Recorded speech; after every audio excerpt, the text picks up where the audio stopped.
You remember that day, the Hmm. terror and all of that that you embrace for that moment. Spend a little time, if you will. I know I'm calling on you to remember a painful time, but picture someone there, picture another woman before you and talk to her, or even talk to Eva. Talk to that Eva that had gotten the information, you being where you're at today. How would you talk to that Eva that got the news? I would say don't waste any time on reaching out to a support group. I was fortunate that the genetic counselor who did my testing, when I went to see her after I got the test results, she told me about a website that was called FORCE, which stands for Facing Our Risk of Cancer Empowered. And they had a forum where people who were going through this journey could post messages, ask questions. And so I joined it right away. And now this is some years later, and there's lots of groups on Facebook and other places for people who are on this journey.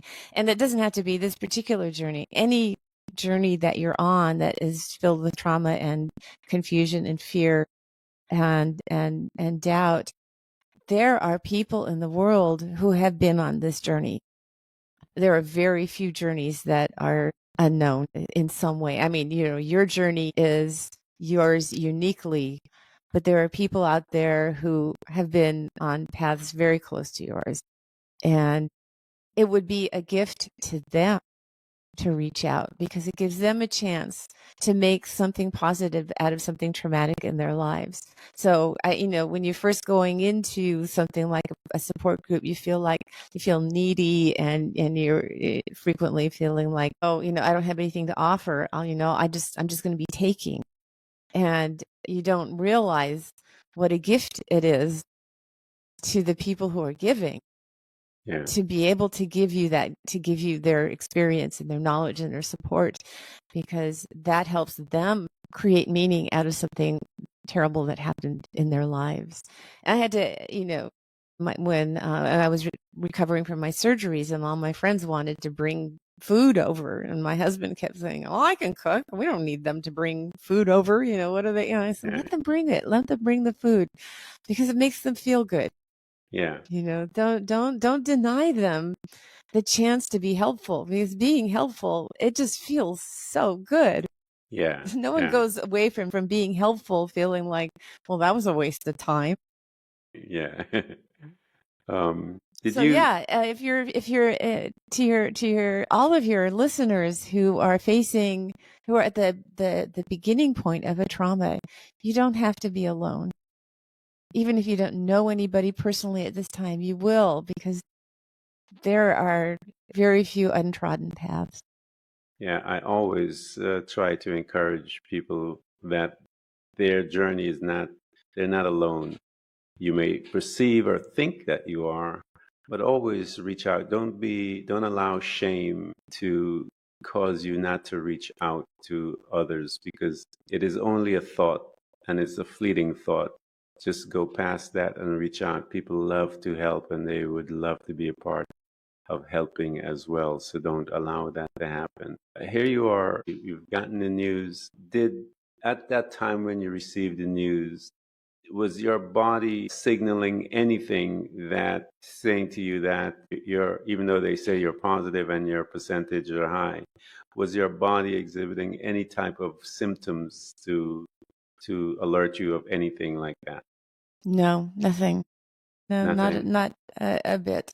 And of course, when you have a mutation like that, when they do the surgeries, they do a very thorough pathology on the removed parts, and no cancer was found. So I'll never know Yeah. if Yeah. I truly needed the surgeries. But it was an 87% chance of breast cancer. I mean, would you fly on an airline that had a 13% chance of not crashing? That part wasn't a difficult decision. It wasn't a difficult decision. I felt, Yeah. that I had this ticking time bomb that was, Yeah. Yeah. and I know people personally who were on the same journey as me at the same time, who thought that they were beating it, that they were, they were having their preventive surgeries in advance of needing it. And then the pathology showed that cancer was already there and had not been detected. Yeah. But you were also watching mom as well, and so I'm Yeah. sure that contributed to the fact that the decision that you made at the time as well. Yeah. Yeah. I'm sure that played a great deal. So after you've gone through the surgery, because again, the death of an identity and such a powerful identity, as you said, you felt sexy and all of these different things, and you performed and all of that. And we know the societal teaching or programming as to a woman's role as sexy and her breasts and all her physical parts. How did you make that adjustment, Eva? What did it look like? Because now you've been programmed for so many years, all of us are, about the importance of the breast and how it relates to your image. And you talked about all of that. How did you begin to manage Eva in all of that? Yeah. It still wasn't easy, I Yeah. mean, the show was going well, the Mutant Diaries. It got a big boost about a year after I had my surgeries. Angelina Jolie, the news came out that she had the same mutation, the BRCA1 mutation, and Hmm. she had the surgeries as well, the same as I did. Yeah. And it blew up all over the media, and people were saying terrible things, like, well, if she had brain cancer, would she, cut off her head? Yeah. I mean, Yeah. people were just saying awful, awful things and totally misunderstanding why someone would choose to have a preventive amputation Yeah. and the risks. So I went much more public at that time. I mean, I'd been doing the show for groups and organizations, but I reached out to the media, and I was on TV and talking about it. And I started writing a column for Huffington Post called "Ask the Mutant," Yeah. which I wrote for a number of years on body image issues and cancer and that sort of thing. So it gave me a bigger platform to get my message out, and I became more focused on that. And and I was after a year, I was mostly physically recovered, but Yeah. still, I was struggling with the fact that I felt like I was different on the outside and somehow still the same on the inside. And there was this disconnect between the inside and the outside, like, who was I now? Like, I'd been this other character, and was this another character? Was this me? I mean, did I just substitute one character for another? Or, who was the real me? Was the former sexy cabaret singer the real me, or was this new, advocate for genetic testing the real me? Yeah.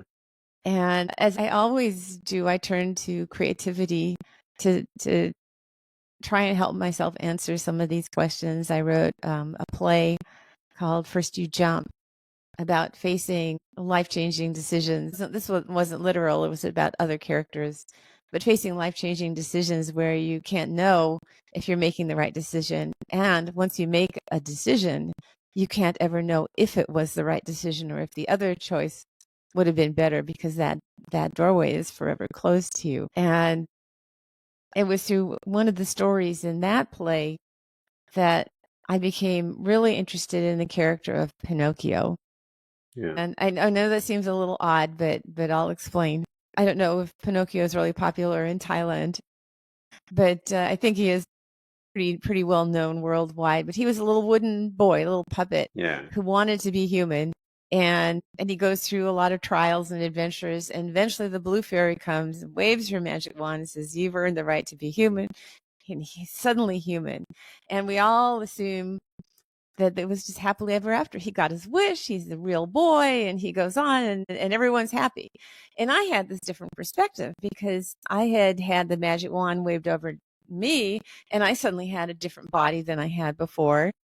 And I wasn't so happy about it. And I felt this disconnect, this feeling of, I don't know who's real. And I Yeah. thought, well, what if Pinocchio felt, after he became human, did he feel like everything, all his problems were solved and he was going to be happy forever? But did he struggle with still feeling like this wooden boy on the inside. And he's Yeah. walking around with his skin and bones and flesh body. And people are looking at him and go, there goes, a human just like me. And inside he's going, I'm not just like you. I know I'm different Yeah. because I'm not like you. I didn't have a mother. I wasn't born. I wasn't ever a baby. And inside I still feel like the same person, the same wooden child I was before. But now I'm, did he have imposter syndrome? Did he feel like, Yeah. well, this is fake. I've got this body that was just handed to me. So Yeah. I started playing around with that idea, and that led me to write the novel that came out last year. It's called Pinocchio's Guide to the End of the World, and it's about Pinocchio's journey to adulthood, Mm. and trying to reconcile the outside and the inside, and to discover who is he? Who is the authentic person Yeah. that is all parts of him? And it's an adventure novel with a lot of excitement and humor, and it's set in Europe in the years between the world wars during the rise of fascism. So he has lots of very, very dramatic adventures. But through it all, he's on this quest to reconcile, is he human or is he something else? And does it Yeah. matter? What could he do with who he really is if he could understand that? And how So did you reconcile that dichotomy, if you will, the dichotomy between yourself, your inner self, and your outward? How did you personally reconcile that? time helps. Time is a good Uh, friend. Time is a good friend. It softens the edges of things, and finding purpose and meaning, and seeing how the work that I was creating after my transition or my change, my trauma, was deeper and more meaningful than it had. I wrote funny songs, Yeah. before. I wrote love songs, and now I was writing stuff about identity and authenticity, and still having fun with it, So I was Yeah. so that old me was still there, the Yeah. humor, the lightness, but I was able to use that for a better purpose. I was able to use that, delve into deeper questions that I was asking myself, and that I think most people grapple with it sometime, in their lives. They're going, well, what's the real me? Yeah. What should I do? How should I live my life? What should I, fill myself with? And Yes. that, That, and having a time, um, certain yeah.